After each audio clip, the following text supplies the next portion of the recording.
नमस्कार, आप देख रहे हैं फोर्थ स्तंभ न्यूज। इस वक्त हमारी मौजूदगी है लालगंज में। लालगंज के बगल में जस्ट रोड उस पार जो है से लाल बसंता गांव है और यहाँ पर जो है से प्रशासन के सुस्ती ने कहीं ना कहीं खून खराबा करवा ही दिया। अगर प्रशासन समय अगर सही तरह से संज्ञान लिए रहता तो आज ये खून खराबा का नौबत नहीं आता। और आज बहुत ही भाग से एक व्यक्ति जो कि लालगंज के प्रतिष्ठित है वो बाल बाल बचे हैं। जमीनी विवाद तो चरम सीमा पर है ही, क्योंकि सरकार के ही रवैया इस तरीके से है कि जमीनी विवाद सुलझने का नाम नहीं ले रहा। दिन प्रतिदिन जो है कोर्ट में एफआईआर का जो है एक किताब बनते जा रहा है और इतना किताब बन चुका है कि शायद इसको लग रहा है कि वर्षों इस गड्ढा को भरने में समय लग जाएगा। लेकिन अब बात आती है यहाँ पर कि प्रशासन ने जब आवेदन दिया गया कि जान का खतरा बताया गया तो आखिर प्रशासन ने इस लालगंज के बड़े अधिकारी जो कि एसडीपीओ महोदय ने क्यों नहीं संज्ञान लिया। संज्ञान नहीं लिया से छोड़ दीजिए, यहाँ पर इस बात को इसी पर हम रोकते हैं। लेकिन आज अगर सूचना देने पर भी प्रशासन ने ससमय नहीं पहुंचा और प्रशासन ने इनको क्या सलाह दिया है ये भी जानने की जरूरत है। अब इनको देखिए कि ये हालत कैसा है। सबसे पहले व्यक्ति देखिए कि यहाँ पर ये रेफरल हॉस्पिटल के अभी गेट पर हम लोग मौजूद है और यहाँ पर देखते हैं कि अक्सर ये व्यक्ति जो है से एनी टाइम हंसते खेलते रहते हैं, लेकिन आज दर्द से करहा रहे हैं। क्या हो गया है? हम दुकान पर थे तो सुबह में पता चला कि आपके बेटा को एक आया गांव के आदमी तो कहा कि आपके बेटा को जान से मार रहा है।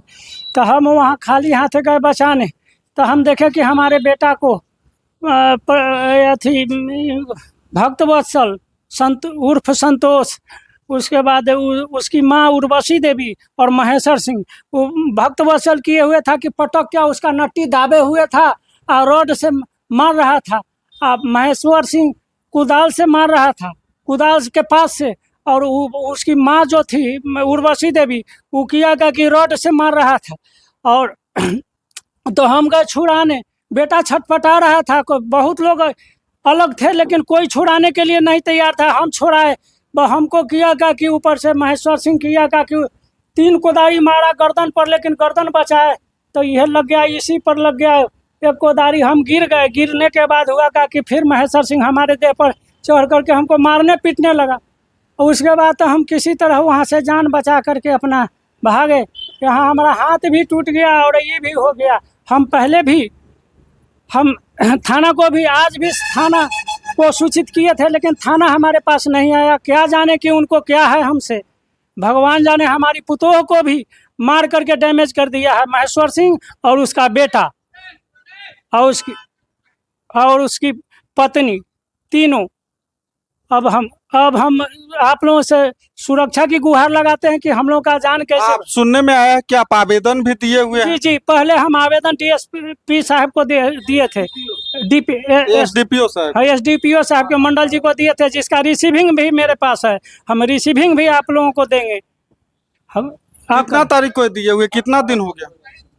18/2/2026 को दिए थे। यानी कि मोटा मोटी देखा जाए तो 3 महीना, 2-3 महीना पहले दिए थे। देख लीजिए क्या तारीख को है। कभी वो आए कि नहीं आए इस पर जांच उच करने, पूछताछ करने? नहीं, एसडीपीओ साहब नहीं आए। वो एक आई थाना के भेज दिए एक आदमी को। अब वो आए तो वो 23/2/2000। चलिए ना, हो गया 3 महीना मोटा मोटी हो गया। उसके बाद तब कोई नहीं आया। थाना आया एक दिन, पूछ करके ले करके चला गया और उसके बाद कोई पूछताछ नहीं करने आया। ये घटना जो हुआ है कौन लोग किया, मतलब ये आपके कौन लगते हैं? ये एक भाई लगते हैं, एक भतीजा है और एक उनकी पत्नी है। आज जो मारपीट हो रहा था यही जो लड़का है इनके साथ हो रहा था? जी, हमारे बेटा के साथ। आपको कितना बेटा है? एक बेटा है और एक बेटी है। तो बेटी की शादी कर दिए, एक बेटा है। यानी कि कुछ जमीन के ज्यादा लालच उलच धरे हुए हैं क्या? जी, पहले के उनके ऊपर जो है जी, पहले से पूर्व से भी हम उनको कहे कि भाई भैया से आप हमको रास्ता दे दीजिए 12 फीट और चलिए दोनों भाई अपना अंचलाधिकारी के यहाँ और करा लेते हैं।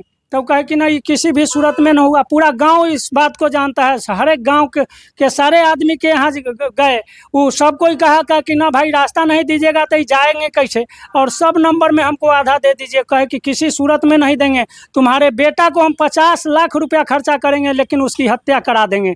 और अब देख लीजिए यही हम प्रशासन, मतलब एकलौता बेटा है तो कुछ नजर उजर उनका जो है से गलत है। जी जी, कि हम मार देंगे तो ये हमारा पूरा प्रॉपर्टी हो जाएगा हमारा, यही है। और क्या है सर, हम तो कुछ। आप कह रहे हैं कि झगड़ा हो रहा था, वहां पर कुछ लोग खड़े थे, वो छुड़ाने तक नहीं गए? जी ना, अलग अगल बगल से माने माने प्रत्यक्षदर्शी थे, अलग से देख रहे थे, लेकिन छोड़ाने कोई आदमी नहीं। बेटा हमारा छटपटा रहा था और नट्टी पर चढ़े हुए था, मार रहा था कोदारी से भी, पूरा कमर पर कम से कम 50 कोदारी के पास से मारा होगा, 20-25 पास। एक भी व्यक्ति नहीं गया? एक भी व्यक्ति नहीं गया। तब हम गए, तब हमको मार दिया कुदाल से। कोई भी व्यक्ति अगर कह दे, और कोई ये लोग तो अपना प्रमोद सिंह, इन लोगों का तो घर इधर है, बाद में गए जब तक तो माने मामला समाप्त हो चुका था।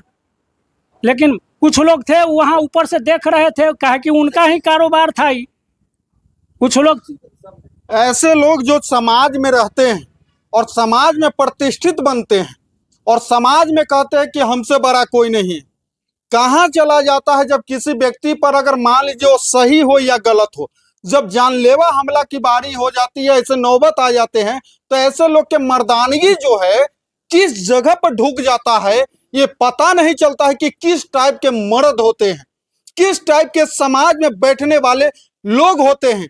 अरे क्या होगा अगर आपका नाम फंसा देगा। सत्य और असत्य के फैसला ईश्वर भी करते हैं और न्यायालय भी करते हैं, लेकिन उस समय एक व्यक्ति का जीवन का कीमत क्या होता है, इनके मर्दानगी के आगे उस जीवन का कीमत कुछ नहीं पता चलता है।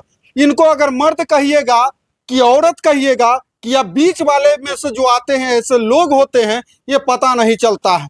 सोचिए किसी के लड़ाई हो रहा था, कौन गलत है क्या है, ये बाद की चीजें न्यायालय तय करेगा।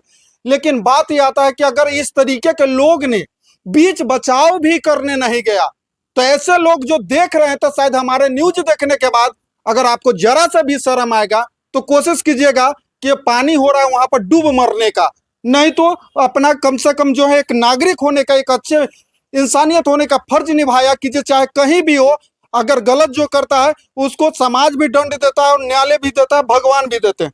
आप ही के साथ लड़ाई हो रहा था? जी जी। क्या कब के घटना है? सुबह का? ये सुबह 7 बजे से 7:30 के बीच की घटना है। ये हम दूध लेकर जा रहे थे दरवाजे पे, तो वो लोग हमारा घर तोड़ रहे थे। दूध लेकर जा रहे? जी, दूध लेकर जा रहे थे, तो हमारा घर तोड़ रहे थे, लगातार खंती से मार रहे थे और गाली दे रहे थे। तो हम बोले कि गाली काहे दे रहा है, मेरा घर काहे तोड़ रहे हैं। उसी पर उनका बड़ा वाला लड़का, अरे तू बोलेगा रे, तुमको बताते हैं। तो खंती लेकर मेरे ऊपर जो है सो वो हमला किए। उसके बाद क्या कहते कि हमला किए, तो हम थोड़ा गिर गए। हमारे हाथ में कुछ कमंडल था, हाथ में एक हाथ खाली था। उसके बाद किए कि हमको नीचे पटक के गर्दन दबाने लग गया। उसके बाद दबा के और उनके पिताजी कुदाल लेकर लगातार कुदाल से कभी यहाँ मैंने ये सब जो है, गौर से दिखाइएगा, थोड़ा सा रुक जाइए। ये देखिए, ये जो है से सीधा इससे साफ नजर आ रहा है कि रॉड का निशान है। और यहाँ कुदाल से यहाँ पे, और ये अंदरूनी यहाँ पर भी कई जगह इन्होंने जो है लगातार कुदाल चलाया। उसके बाद मेरी पत्नी बीच बचाव में आई, तो उनकी चाचा जी जो महसो प्रशासन है, उनकी पत्नी जो है गर्दन में धक्का लगा के धकेल दिए उधर, और ऊपर से मैंने एक डंडा से उसको जो मारे, जो उसके भी हाथ में मैंने चोट लगा है। वो क्या करते हैं उन लोग के, मतलब क्या है, मतलब उन लोगों का क्या रोजी रोटी है? हमारे जो बड़े पिताजी हुए हैं वो डॉक्टर महसो प्रशासन प्रोफेसर से रिटायर है। प्रोफेसर से रिटायर, और इस तरीके का? और वो ऐसा उनका कहना है कि हम शिक्षित लोग हैं। जब प्रशासन आए तो बोले कि हम शिक्षित लोग हैं, हम लोग कहीं मारपीट करने वाले हैं। अब ये देखिए कि प्रत्यक्ष के सामने प्रमाण की क्या आवश्यकता है। हमारे पिताजी को, हमको जो जिस प्रकार से क्षति किया गया है। अब उनके लड़का लोग क्या करते हैं? उनके लड़का, बड़ा वाला लड़का उनका हाई स्कूल में शिक्षक है, शिक्षा मित्र वाला। और जो उनकी बहू भी है, बड़ी वाली बहू भी शिक्षिका है मिडिल स्कूल में। मतलब ये लोग समाज में बच्चे को ज्ञान बांटने वाले लोग हैं। जी। और लेकिन ये लोग आपस में भी, इन लोग का हमेशा से कई जगह विवाद चलता रहा है। समाज में, गांव में भी इनका कई विवाद जो है कई लोगों से इनका चलता रहा है। कई न्यायालय में भी इनका मामला दर्ज है। ये लोग मुजफ्फरपुर शहर में रहते हुए भी वहाँ भी लोग काटा काटी उन लोग का जो है चलिए वो बात का। अब बताइए कि कोई व्यक्ति प्रोफेसर का क्या इस समाज में इज्जत है, ये सोचने लायक है। प्रोफेसर साहेब कोई कहता है, कोई सर प्रणाम कहता है, समाज में जैसे ही वो आते हैं उनको कुर्सी मिलता है। जो समाज में इतना प्रतिष्ठा मिलता है, वो समाज में ये प्रोफेसर, इनका नजरिया देखिए, जो अपने भाई के भतीजा के खून के प्यासा हो गए। ये रिश्ता कैसा है? क्या ये रिश्ते में क्या बचा हुआ है? बेटा को बनाए शिक्षक, बहू को भी उतारे शिक्षक। लेकिन देखिए, जिस बाप का जो समाज में प्रतिष्ठा कमाने वाले लोग हैं, उनका अगर ये शिक्षा अगर नहीं है, तो उनके आने वाले संतान का क्या शिक्षा होगा? सोचिए, आप पढ़े लिखे हैं, आप कानूनी दाव पेच से लड़ सकते हैं, आप किसी भी तरीके से आप अपना हक हिस्सा खो सकते हैं अगर ये लोग बेईमान है तो। लेकिन अगर आपको अब हथियार उठाना पड़ रहा है, अगर भतीजा के जान लेने का नौबत आ रहा है, भाई को अगर अपने उस भाई का जो कि एक माँ से होते, उनको अगर आप खून के प्यासा है, तो क्या आपका नजरिया है? क्या ये आप जो है शांत समय में क्या लेकर जा रहे हैं? तो सोचिए कि समाज कहाँ से कहाँ चल गया है। और एक चीज आपको दिखा रहे हैं कि ये भी पढ़े लिखे शिक्षित घर से, ये भी आज यहाँ पर सर्पदंश का इलाज करते हैं। यहाँ पर मेडिकल शॉप है और अच्छे खासे हैं। हमने पहले भी बताया था कि ये यहाँ पर एक हंसमुख टाइप के व्यक्ति हैं, लोग इनसे मिलते जुलते रहते हैं, आते जाते रहते हैं, एनी टाइम समाज में रहते हैं। लेकिन आज इनकी हालत अगर देखा जाए यहाँ पर, तो दर्द से ये कहरा रहे हैं, बोलने में इनको दम चढ़ रहा। ये सारे चीजों को देखते हुए अब यहाँ पर देख लीजिए कि इनका जो फौरा से जो यहाँ पर दिखाइए, कैमरा लाइट, रुक जाइए आप वैसे ही रहिए। ये देखिए कि काफी डीप घाव है। अब सोचिए कि इनका जो है ये अभी यहाँ से लेकर कंधे से लेकर ये जो है हैंड, इनका हाथ बुरी तरह से एकदम अभी समझिए कि डैमेज है। अब इस चीजों को हम दिखा रहे हैं इसलिए क्योंकि ये भाई का किया हुआ कारनामा है। भाई का नाम है कि भाई से बड़ा कोई हित नहीं होता। लेकिन आज के डेट में भाई क्या कितना बड़ा दुश्मन है, शायद आज कोई किए रहता तो आज भाई बराबर में लड़ने जाता, लेकिन आज एक भाई का ही दिया हुआ ये चीज है। यहाँ पर सोचिए क्या बीत रही होगी, माँ जन्म देकर क्या सोचती होंगी और पिता क्या सोचता होगा कि कैसे हम औलाद जन्म कर यहाँ पर देते हैं। यहाँ पर और भी है, बताते हैं कि इनके बहू के भी साथ किस तरीके के हरकत किया गया है, जो कि एक नई नवेली बहू, एक अच्छे घर से घर के परिवार के, शिक्षा इनका बिल्कुल यहाँ पर समाप्त हो जाता है। उस चीजों को हम दिखा रहे हैं।